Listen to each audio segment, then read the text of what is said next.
కేంద్రంలోని నరేంద్ర మోదీ సర్కార్ కార్మికుల హక్కులు కాలరాస్తుందని సిఐటియు రాష్ట్ర కోశాధికారి వంగూరి రాములు అన్నారు. సిఐటియు జిల్లా 10వ మహాసభలను పురస్కరించుకుని ఆదిలాబాద్ జిల్లా కేంద్రంలో భారీ ర్యాలీ నిర్వహించారు. అనంతరం పట్టణంలోని ఓ ప్రైవేటు ఫంక్షన్ హాల్లో బహిరంగ సభను ఏర్పాటు చేశారు. అంతకుముందు సంఘం జెండాను సిఐటియు జిల్లా అధ్యక్షురాలు సునీత ఆవిష్కరించారు. అనంతరం అమరులకు నివాళులర్పించి సంతాప తీర్మానాన్ని ప్రవేశపెట్టారు. కార్మికులు పోరాడి సాధించుకున్న 44 చట్టాలను బీజేపీ ప్రభుత్వం దుర్మార్గంగా రద్దు చేసి 4 కోడ్లుగా విభజించిందని వంగూరి రాములు మండిపడ్డారు. కార్మికులంతా సంఘటితమై ఉద్యమించాలని పిలుపునిచ్చారు. ఈ కార్యక్రమంలో సిఐటియు జిల్లా కార్యదర్శి కిరణ్, ఉపాధ్యక్షులు ధర్మనాల మల్లేష్, బండి దత్తాత్రి, అలాగే అక్రమ ఖాన్, ఆసన్న తదితరులు పాల్గొన్నారు.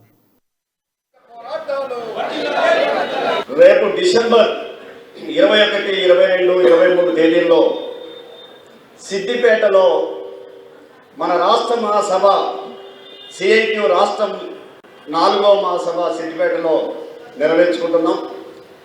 ఆ తర్వాత జనవరి 18, 19, 20 తేదీల్లో అఖిల భారత మహాసభలు కర్ణాటక రాష్ట్రం బెంగళూరులో జరగబోతున్నాయి.